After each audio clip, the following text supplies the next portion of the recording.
Hello students, हम लोग previous lecture में classification of matter, mass, volume, density, temperature and prefix using the SI system हम लोग discuss कर लिए थे। आज हम लोग का टॉपिक है एटॉमिक मास, यानी किसी भी एटम का मास मेजरमेंट कैसे करेंगे, आज हम इस लेक्चर में देखेंगे। अगर एक एग्जाम्पल से समझो, अगर हम लोग क्या करते हैं, अगर कोई सामान हम लोग मार्केट से खरीदते तो उसका मास मेजरमेंट क्या करते हैं, एक रेफरेंस हम लोगों ने ब्लॉक लिया और उससे क्या करते हैं, उससे जो सामान का हम लोग मास मेजरमेंट कर लेते। तो क्या एटम्स में ऐसा हो सकता है? नहीं, ऐसा नहीं होगा। तो आइए हम लोग देखते हैं इस एटम्स में कैसे मास मेजरमेंट करने के लिए क्या हम लोगों ने रेफरेंस लिया। तो आइए हम लोग आज बात करेंगे, देखेंगे।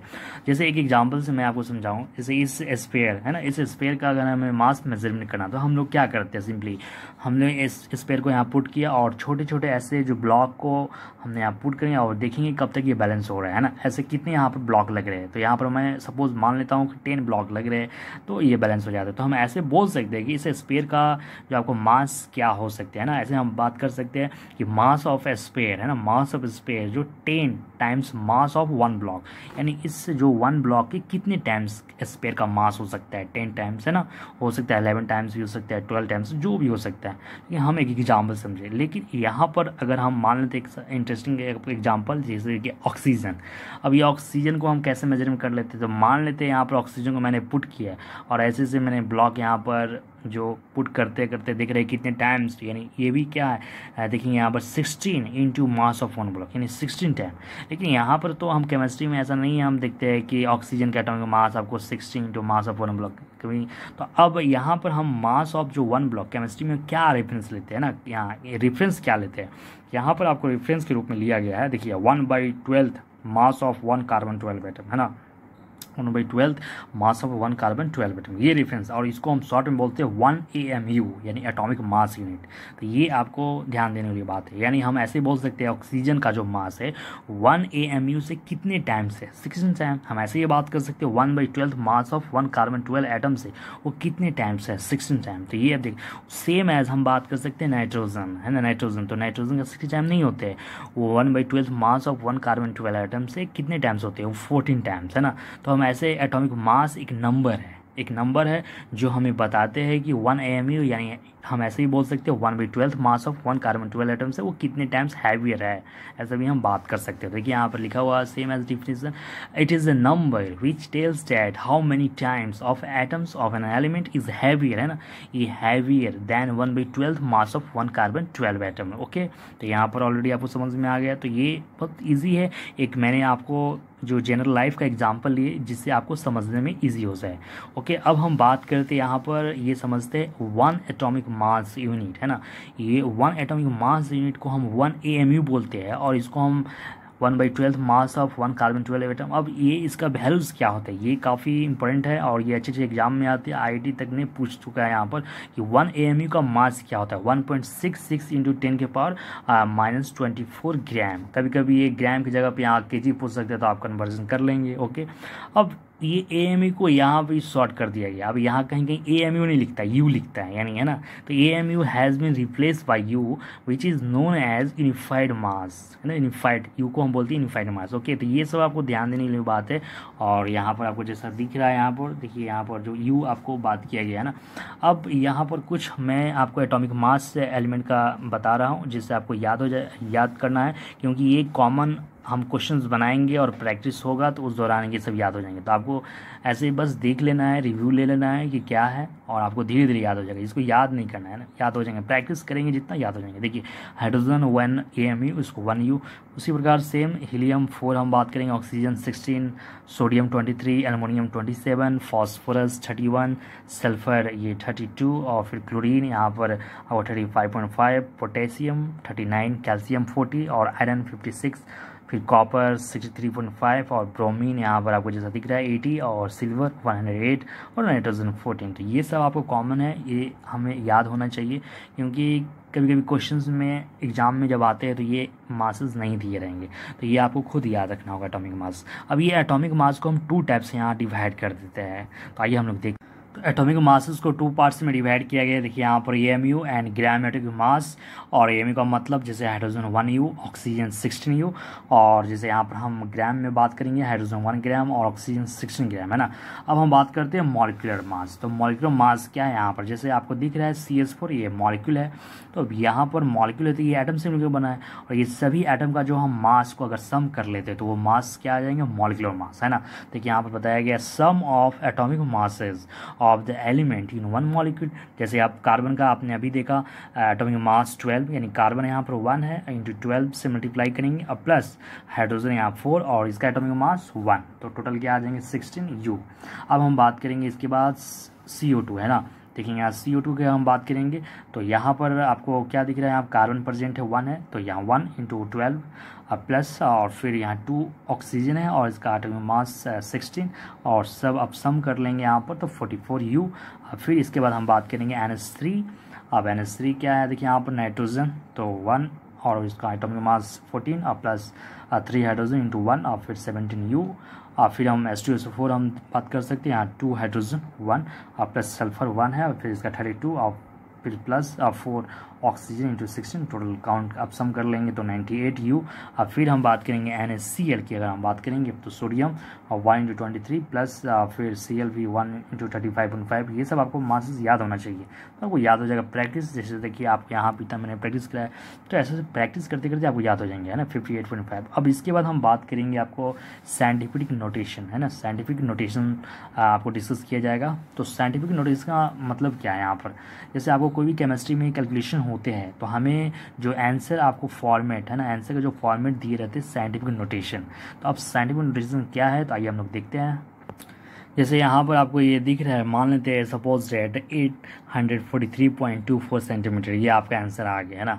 तो ये आपको एनसीईआरटी जो बुक में या केमिस्ट्री जब स्टडी करते हैं तो ये ऐसे फॉर्मेट पे आंसर नहीं दिए रहते, आपको इस तरह का फॉर्मेट में आंसर दिए रहते हैं। मतलब यहाँ पर आप डेसिमल ज़रा ध्यान देंगे, यानी यहाँ डेसिमल आप देख रहे हैं 3 डिजिट के बाद है ना, लेकिन यहाँ पर डेसिमल आप देख रहे हो 1 डिजिट के बाद है। बस यही आपको साइंटिफिक नोटेशन है, यानी अगर डेसिमल 1 डिजिट के बाद अगर होगा तो ये हम फॉर्मेट बोलते हैं, दिस इज़ आपको कॉल्ड साइंटिफिक नोटेशन। तो ये आपको ध्यान रखना होगा। अगर कभी भी अगर ये फॉर्मेट पे आपका आंसर आ रहा है तो सही है, अगर ऐसे नहीं आ रहा, मान लेते ये आ रहा है, चाहे आप ये आ रहे हैं चाहे ये आ रहे हैं, तो आपको इस फॉर्मेट को ऐसे फॉर्मेट में बदलना है। ये समझ में आ गया, यानी साइंटिफिक नोटेशन का मतलब क्या है, 1 डिजिट, है ना, 1 डिजिट के बाद अगर डेसिमल है तो वो साइंटिफिक नोटेशन का फॉर्मेट है, अगर नहीं है तो वो साइंटिफिक नोटेशन का फॉर्मेट नहीं है। हमें उसको कन्वर्ट करना होगा, और कन्वर्ट कैसे करेंगे तो आइए हम देखते हैं। यहाँ पर जैसे यहाँ पर डेसिमल को हम किधर शिफ्ट कर रहे हैं, आप जरा ध्यान देंगे, हमें डेसिमल को किधर शिफ्ट करना है, यानी 1 डिजिट के बाद डेसिमल लाना है, यानी यहाँ पर डेसिमल 8 के बगल में डेसिमल। तो इस डेसिमल को क्या हम राइट साइड यानी इधर से शिफ्ट नहीं कर सकते, हमें उधर जाना होगा, यानी लेफ्ट साइड शिफ्ट करें।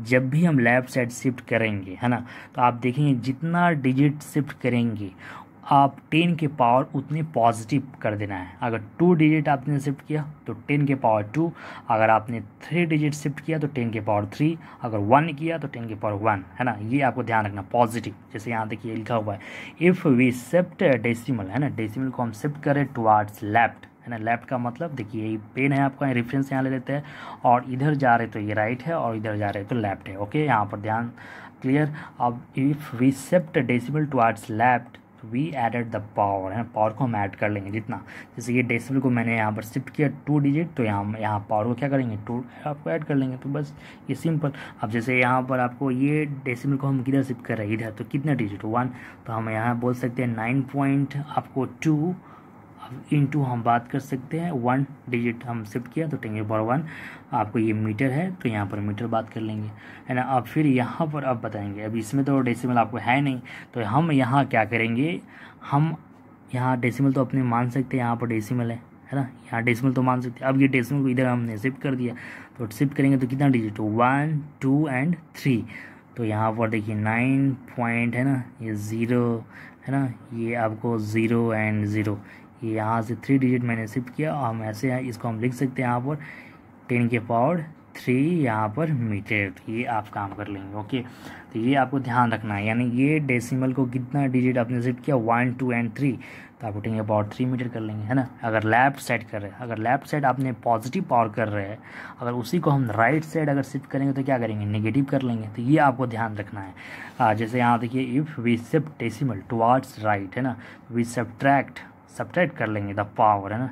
जैसे यहाँ पर ये डेसिमल क्या है, ये डेसिमल देखिए यहाँ पर एक डिजिट के बाद नहीं है, तो हमें कहाँ करना है, ये डेसिमल को हमें यहाँ शिफ्ट करना है, तो कितने डिजिट को यहाँ पर फॉरवर्ड कर रहे हैं आपको, तो ये किधर फॉरवर्ड कर रहे हैं, राइट साइड कर रहे हैं, है ना। इससे पहले हम लेफ्ट साइड कर रहे थे, तो लेफ्ट साइड में पावर क्या होगा, पॉजिटिव, राइट साइड करेंगे तो नेगेटिव। तो कितने कर रहे हैं, तो 1 2 3, तो देखिए पावर -3 कर लेंगे। सेम एज ये डेसिमल को कितने शिफ्ट करना, हमें 1 डिजिट के बाद हमें डेसिमल करना है, तो हम इस डेसिमल को हम 3 के बाद नहीं करेंगे, हम इस डेसिमल को 5 के बाद डेसिमल पुट करेंगे ऐसे। देखिए यहाँ पर 5.23, है ना, ये हो गया साइंटिफिक। अब हम क्या करेंगे, ये डेसिमल कितने शिफ्ट किए 1, और किधर, ये हम इधर जा रहे हैं आपको राइट साइड, तो हम क्या करेंगे 10 के पावर हम क्या करेंगे -1, यहाँ पर ये मीटर है तो ये मीटर बात करेंगे। फिर ये डेसिमल किधर शिफ्ट कर रहे हैं हम, ये आपको इधर राइट साइड कर रहे हैं, तो कितने 1 2 एंड 3, तो ये 3.4, और कितने डिजिट कर रहे हैं 10 के पावर 1 2 3, यानी 3 कर रहे हैं तो -3 यहाँ पर मीटर टू मीटर। ये तो ये आपको ऐसा ही, इसको हम बोलते हैं साइंटिफिक नोटेशन। तो ये आपको ध्यान रखना है, कभी भी आंसर आपको इस ऐसे फॉर्मेट में नहीं देगा, इस फॉर्मेट में देगा, तो ये आपको कन्वर्ट करने आना चाहिए। अब हम बात करेंगे इसके बाद राउंडिंग ऑफ नंबर, जो आपने ऑलरेडी पहले भी पढ़े हैं। जैसे यहाँ पर एक एग्जांपल से मैं समझाऊँ, यहाँ पर रेफरेंस ले लेते हैं 5, तो ये आपको ध्यान रखना है, 5 यहाँ रेफरेंस ले। जैसे हम यहाँ बात करेंगे डेसिमल के बाद हम 2 डिजिट तक लिखना चाहते हैं, जैसे 1.38 तक लिखना चाहते हैं, तो हम 1.38 ही लिख देंगे। ये फॉर्मेट कभी सही हो सकता है और कभी सही नहीं हो सकता है, तो हमें अच्छे से हमें एक्यूरेसी मेंटेन करना है। तो ये बात का ध्यान रखना। तो क्या रूल है, अगर हमें 8 तक आपको शिफ्ट कर रहे हैं ना, 8 तक हमें लिखना है, तो हम देखेंगे जहाँ तक हमें लिखना है, मान लेते हैं हमें 8 तक लिखना है जो मार्क किया गया रेट्स, है ना, तो हमें यहाँ तक लिखना है, तो इसके बाद वाले डिजिट पर हमें फोकस करना है। अगर इसके बाद वाले डिजिट अगर 5, है ना, 5 से अगर वो ज़्यादा भी हो सकता है, यानी ग्रेटर नंबर भी हो सकता है, स्मॉलर भी हो सकता है, और इक्वल भी हो सकता है।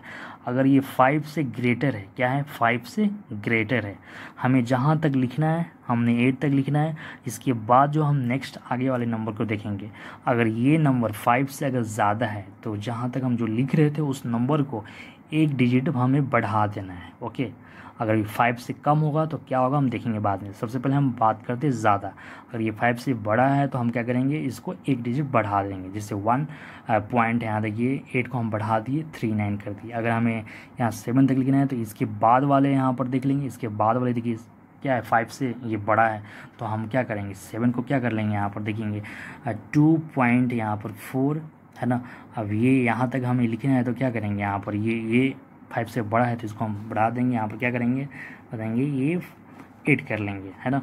अब यहाँ पर देखिए हमें यहाँ तक हमें लिखना है, यहाँ पर मार्क किया गया यहाँ तक लिखना है, तो ये नंबर क्या 5 से बड़ा है, तो हम क्या करेंगे यहाँ पर देखिए 3.5, और ये नंबर को क्या करेंगे बढ़ा देंगे, 5 है तो 6, अगर ये 6 होगा तो 7।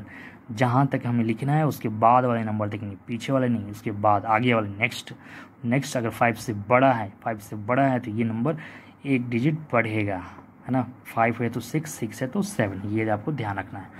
ओके, अगर अब मान लेते हैं कि अगर 5 से अगर लेस देन है तो हम क्या करेंगे, जैसे हम यहाँ देख सकते हैं, जैसे यहाँ तक हमें लिखना है 2.3 तक मार्क जो किया गया, लेकिन ये नंबर 5 से क्या लेस देन है, तो जैसा है वैसा ही आपको छोड़ देना है, उसमें कोई डिजिट आपको इंक्रीज़ नहीं करना है। जैसे 2.43 है तो 3, अगर यहाँ पर देखेंगे ये 5 से छोटा है तो 3.42, तो 2 हम लिख लेंगे, यहाँ पर हमें इंक्रीज़ नहीं करना है। फिर ये नंबर देखिए 5 से छोटा है तो हमें जहाँ तक लिखना है 4.3, यहाँ पर 7। अगर यहाँ पर आपने जो तुक्का मारा तो सही हो गया, लेकिन यहाँ पर तुक्का मारेंगे तो आप सही नहीं होंगे, तो ये आपको ध्यान रखना है। एक तो मैंने बता दिया कि अगर 5 से ये बड़ा और 5 से छोटा, लेकिन अगर 5 हो तो क्या करेंगे हम लोग यहाँ पर देख लेते हैं। जब 5 होता है तो हम क्या करते हैं, 5 के कंडीशंस पे क्या करेंगे। अगर हमें यहाँ मार्क किया गया है तो जहाँ तक हमें लिखना है वो नंबर चेक कर लेंगे। अगर इवन होगा तो उसमें कोई चेंज नहीं करेंगे, अगर इवन नहीं होगा, जैसे यहाँ हमें 2 तक लिखना है, मार्क किया गया तो ये चेक कर लेंगे 2 क्या इवन है तो इसमें कोई चेंज नहीं। अगर यहाँ ऑड होता है तो हम चेंज करते हैं, एक डिजिट बढ़ा लेते हैं। तो यहाँ पर 2 है, देखिए इवन है तो कोई चेंज नहीं, 2.32। अब ये यहाँ तक हमें लिखना है मार्क, तो देखिए 3 क्या है आपको, ऑड है तो एक डिजिट क्या करेंगे, बढ़ा देंगे, 3.34 कर लेंगे। 3 है तो 4, अगर यहाँ 5 है तो क्या हो जाएगा 6। अब यहाँ पर चेक कर लेते हैं, ये 3 है तो ये भी क्या है, ऑड है तो एक डिजिट बढ़ा लेंगे, 3.24 है ना। तो आपने अभी देख लिया जब 5 कंडीशन में क्या है, कभी हम नंबर को बढ़ा भी सकते हैं, नहीं बढ़ा सकते। लेकिन 5 हम नंबर को कब बढ़ाएंगे, जब आपको इवन होगा तो हम इसमें कोई चेंज नहीं होगा, लेकिन ऑड होगा तो हम बढ़ा लेंगे। अब 5 से जब बड़ा होता है तो एक डिजिट बढ़ाते हैं, लेकिन छोटा होता है तो उसमें कोई चेंज नहीं होता। तो ये आप यहाँ पर ध्यान देंगे। इसमें आप अगर तुक्का मारते हैं तो एक्यूरेसी मेंटेन नहीं होगा। अगर हमें एक्यूरेसी मेंटेन करना है तो इस रूल को हमें फॉलो करना है। अब इसके बाद हम बात करेंगे कुछ लॉज। तो लॉज जो बेसिक लॉज हैं तो हम डिस्कस करेंगे 1 बाय 1। तो सबसे पहले फर्स्ट लॉ हम बात करेंगे, लॉ ऑफ कंजर्वेशन ऑफ मास। जो बेसिक लॉ है आपने पहले भी पढ़ा होगा, देखा होगा, तो आइए हम डिस्कस करते हैं 1 बाय 1। तो ये बेसिक लॉज है, law of conservation of mass, और ये हमारे साइंटिस्ट एंटोनी लेवोजियर ने दिए थे। This law was given by Antoine Lavoisier. तो ये लॉज क्या कहते हैं, तो हम समझते हैं यहाँ पर जैसे रिएक्टेंट एंड प्रोडक्ट, तो जितना रिएक्टेंट का मास है सेम एज मास प्रोडक्ट का भी होगा।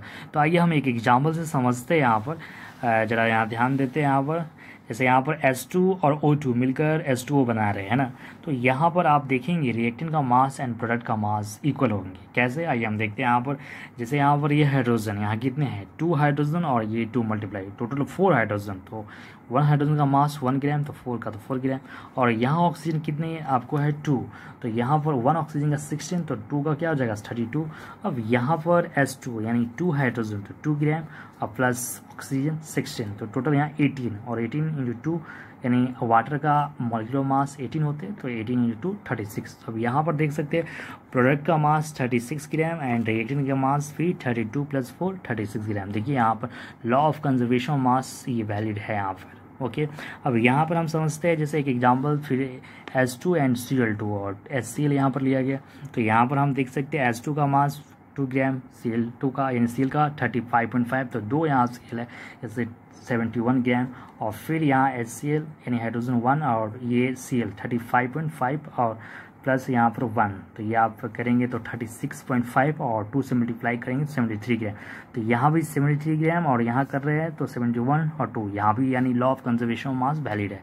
तो यानी ये एग्जाम्पल से आप समझ लिए, तो ये एग्जाम्पल से हम देख लिए कि रिएक्टेंट एंड प्रोडक्ट का मास जो इक्वल आ रहे हैं। तो आइए हम समझते हैं, यहाँ पर देखते हैं यहाँ क्या ये लैंग्वेज आपको कह रहे हैं। देखिए यहाँ क्या डिफाइन किया गया, टोटल मास ऑफ प्रोडक्ट है ना is equal to total mass of reactant in a chemical reactions. हम इसको ऐसे भी समझ सकते हैं, मैटर यहाँ पर जो can neither be created nor destroyed, है ना। यहाँ पर मैटर को हम ना तो क्रिएट कर सकते हैं नहीं तो उसको डिस्ट्रॉय कर सकते हैं। हम ऐसे भी समझ सकते हैं कि किसी भी रिएक्शंस में मास जो हमेशा यहाँ पर आपको कांस्टेंट होता है, मास रिमेन्स कंजर्व, है ना, कांस्टेंट कंजर्व रहते हैं ड्यूरिंग केमिकल रिएक्शंस।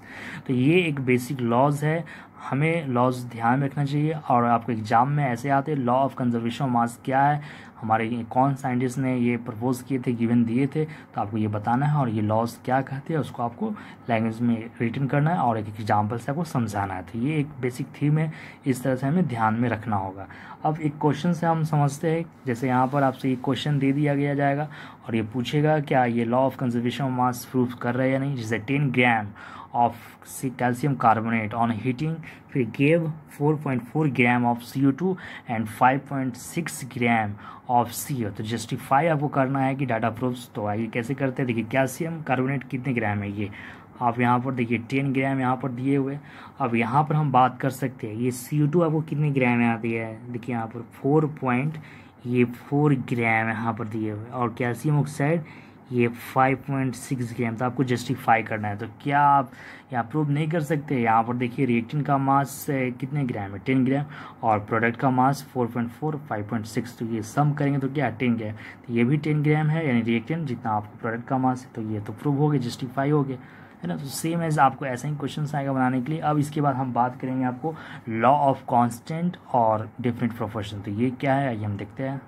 तो ये अब हम लोग का जो लॉ है सेकेंड लॉ है ना, तो ये लॉ ऑफ कांस्टेंट और डिफरेंट प्रोपोर्शन। तो ये लॉज हमें क्या कह रहे हैं और क्या बताना चाह रहे हैं, ये हमें जो कौन सा आंसर हमें दिए थे Joseph Frost and this law was given by French chemist Joseph Frost. और ये लॉज हमें क्या बताना चाह रहे हैं, तो आइए हम लोग देखते हैं यहाँ पर एक एग्जाम्पल से समझते हैं। जैसे यहाँ पर ये वाटर, अब वाटर यहाँ पर ये हाइड्रोजन यहाँ कितने आपको मास आएंगे 2 ग्राम, ऑक्सीजन क्या है 6 ग्राम, और ये हम इसका रेशियो करेंगे 1:8, यानी हम यहाँ समझ सकते हैं 9 पार्ट है ना, 8 1 टोटल यहाँ पर 9 पार्ट है, और 9 पार्ट में 1 पार्ट आप हाइड्रोजन और 8 पार्ट क्या ऑक्सीजन। अब यहाँ पर हम ऐसे समझ सकते हैं ये वाटर आप कहीं से भी ले, किसी भी सोर्स से ले, किसी भी सोर्स से ले, आप नदी से ले या फ्रांस से ले, जर्मनी से ले, कहीं से भी ले, यानी कहीं से भी आप वाटर का अगर सैंपल लेते हैं तो उसमें आपको 9 पार्ट में 1 पार्ट हाइड्रोजन और 8 पार्ट आपको ऑक्सीजन ही फाउंड होगा, है ना। ये हमेशा कांस्टेंट है, यानी यही हमें बता रहे लॉ ऑफ कांस्टेंट और डिफरेंट प्रोपोर्शन। ऐसे आप एग्जांपल और ले सकते हैं, जैसे CO2 आप किसी भी सोर्स से आप ले, तो यहाँ पर आप देख रहे हैं कि 12 ग्राम कार्बन है और ऑक्सीजन यहाँ पर 32 ग्राम, और इसको सैंपल हम इसको आपको जो सिंप्लीफाई करेंगे तो 3:8 आ जाएंगे। टोटल क्या है यहाँ पर 83 यानी 11 पार्ट, 11 पार्ट में 3 पार्ट कार्बन का और 8 पार्ट क्या है यहाँ पर ऑक्सीजन का। तो ये कहीं से भी आप CO2 का सैंपल लेंगे तो ये रेशियो क्या होगा, हमेशा कांस्टेंट होगा, ये कभी चेंज नहीं होगा, है ना। यानी जो भी एक कंपाउंड आपको फॉर्म होते हैं तो इसमें जो पार्ट आपको मिला है बना है तो वो पार्ट क्या होते हैं कांस्टेंट होंगे, है ना। तो यही आपको लॉज बता रहे हैं यहाँ पर, है ना। देखिए यहाँ पर when a compound is formed, यानी कि कंपाउंड जो आप फॉर्म कर रहे हैं by the combination of element, यानी ये कम्बिनेशन है हाइड्रोजन और ऑक्सीजन के एलिमेंट से, तो द एलिमेंट ऑलवेज कंबाइन, है ना, जो एलिमेंट ये ऑलवेज कंबाइन होते हैं इन फिक्स्ड रेशियो, यानी fixed ratio by mass, fix ratio by mass. तो ये जो मास रहते हैं इनका फिक्स्ड होते हैं, तो ये हमें ये लॉज बता रहे, कोई भी कंपाउंड फॉर्म होते हैं तो जो ये मासेस जो होते हैं ये क्या होते हैं फिक्स होते हैं। तो ये हमारे ये कौन हमें लॉज है, लॉ ऑफ कांस्टेंट और डिफरेंट प्रोपोर्शन, तो ये हमें ध्यान रखना होगा।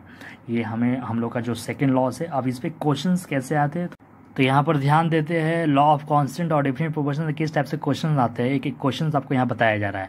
Copper oxide was prepared by 2 different methods, है ना। कॉपर ऑक्साइड CO जो आपको प्रिपेयर किया गया 2 मेथड से। तो यहाँ पर एग्जांपल आपको दिया गया, जैसे फर्स्ट केसेस में आपको कॉपर ऑक्साइड 2.7 ग्राम, और यहाँ पर आपको सेकेंड केसेस में 1.15 ग्राम आपको, और यहाँ पर कॉपर का मासेस 2.16 और कॉपर का सेकंड केस में मासेस आपको 0.92। अब यहाँ ऑक्सीजन का मासेस नहीं दिया, तो आपसे ये बोल रहा है कि क्या ये लॉ ऑफ कांस्टेंट और डिफरेंट को वैलिड कर रहे हैं या नहीं कर रहे। तो आपको कैसे मालूम चलेगा, तो आपको क्या करना है कि जैसे यहाँ पर कॉपर का तो मासेस पता है लेकिन यहाँ पर ऑक्सीजन का मास नहीं पता है, तो ये आपको निकालना होगा। फिर यहाँ सेकंड केसेस में कॉपर का मास पता है लेकिन ऑक्सीजन का नहीं है। अगर ये दोनों का अगर मासेस में पता चल जाए, ऑक्सीजन का इसमें भी ऑक्सीजन, तो हम क्या करेंगे फर्स्ट के केस में कॉपर ऑक्सीजन का जो रेशियो आ रहा है मास में, और फिर सेकेंड की जो कंडीशन में कॉपर ऑक्सीजन जो मासेस आएगा जो रेशियो, दोनों रेशियो क्या होना चाहिए, सेम होना चाहिए। अगर दोनों से रेशियो सेम हो गए तो वो हम समझेंगे कि लॉ ऑफ कांस्टेंट और डिफरेंट प्रोपोर्शन वैलिड है, अगर नहीं है तो वो वैलिड नहीं है ना। तो आइए अब हम यहाँ पर एक्स का वैल्यू कैसे निकालते हैं। तो इससे पहले आपने लॉ ऑफ कंजर्वेशन ऑफ मास पढ़े है, तो जितना आपने रिएक्टिव का मास है उतना ही प्रोडक्ट का मास है। तो यहाँ पर रिएक्टिव का मास तो 2.7 ग्राम दिया है, और यहाँ पर प्रोडक्ट में ये मास जो इक्वल हो जाएगा ये 2.16 प्लस एक्स का वैल्यू कैसे निकालेंगे, ये मास को हम इसमें सेपरेट कर लेंगे। अब इससे आपको वैल्यू ये आया 0.54 ग्राम। अब फिर सेम एज हम सेकंड कंडीशन में भी कर सकते हैं, ये वैल्यू को हम इसमें सेपरेट करके हम ये निकाल लेंगे। अब यहाँ पर हम देखेंगे कि कैसे लॉस कांस्टेंट है जो प्रोपोर्शनल वैलिड कर रहे हैं या नहीं। तो कॉपर ऑक्साइड, तो फर्स्ट केस में कितने कॉपर का मास है 2.16, और फिर ऑक्सीजन 0.54, और फिर सेकंड केस में 0.92, और फिर ये 0.23। अब ये रेशियो देखिए 4.1 और ये भी रेशियो क्या है 4.1, दोनों रेशियो क्या है फिक्स्ड है, कांस्टेंट है। जब दोनों रेशियो यहाँ पर कांस्टेंट आ गए तो ये हम क्या समझेंगे, ये लॉ ऑफ कांस्टेंट और डिफरेंट प्रोपोर्शन। जैसे यहाँ पर आप देख रहे हैं वाटर है, और वाटर किसी भी सैंपल से आप ले तो ये रेशियो हमेशा 1:8 आना चाहिए, है ना। CO2 अब ले तो 3:8 आना चाहिए। तो ये रेशियो हमेशा क्या है फिक्स्ड होते हैं ना। तो आज आपने 2 लॉज पढ़े, एक लॉ ऑफ कंजर्वेशन ऑफ मास, फिर लॉ ऑफ कांस्टेंट और डिफरेंट प्रोपोर्शन, और इससे पहले हम लोग पढ़े एटॉमिक मास। तो आइए, तो हम लोगों ने ये टॉपिक एटॉमिक मास पढ़ा, कैसे एटम का मास से आपको मेजरमेंट करते हैं, और फिर यहाँ पर एएमयू हमने पढ़ा, एएमयू क्या है तो ये आपका इम्पोर्टेंट है। और कुछ यहाँ पर आपको ये एटॉमिक मास जो आपको यहाँ पर ध्यान रखना होगा, ये सब बेसिक कॉमन एग्जांपल है तो ये आपको। और तो हम लोगों ने देख लिया साइंटिफिक नोटेशन भी, और इसमें क्या करते हैं 1 डिजिट के बाद हम डेसिमल जो पुट करते हैं और इस फॉर्मेट को ही साइंटिफिक नोटेशन हम बोलते हैं। और इसके बाद हम लोगों ने देखा राउंडिंग ऑफ नंबर जो कि 5 को रेफरेंस लेते हैं और उसके बेस पर हमने यहाँ पर जो एक्यूरेसी मेंटेन कर लिए हम डिजिट को चेंज करते हैं। अब इसके बाद हम लॉज हम पढ़े, जो ये बेसिक लॉज हमने डिस्कस कर लिए। लॉ ऑफ केमिकल जो कम्बिनेशंस का first law, law of conservation of mass, और इसके बाद हम सेकेंड लॉ में डिस्कस किए थे। तो ये हम लोग सेकेंड लॉ भी देख लिए थे, लॉ ऑफ कांस्टेंट और डेफिनिट प्रोपोर्शन। तो ये सब बेसिक मैं आपको एक बार रिवीजन इसलिए करा दिया कि आपको लग जाए, पता चलना चाहिए कि जो भी आपने क्या पढ़ा अभी तक। और इसके बाद हम पढ़ेंगे लॉ ऑफ मल्टीपल प्रोपोर्शन। तो फिर मिलते हैं नेक्स्ट वीडियो में।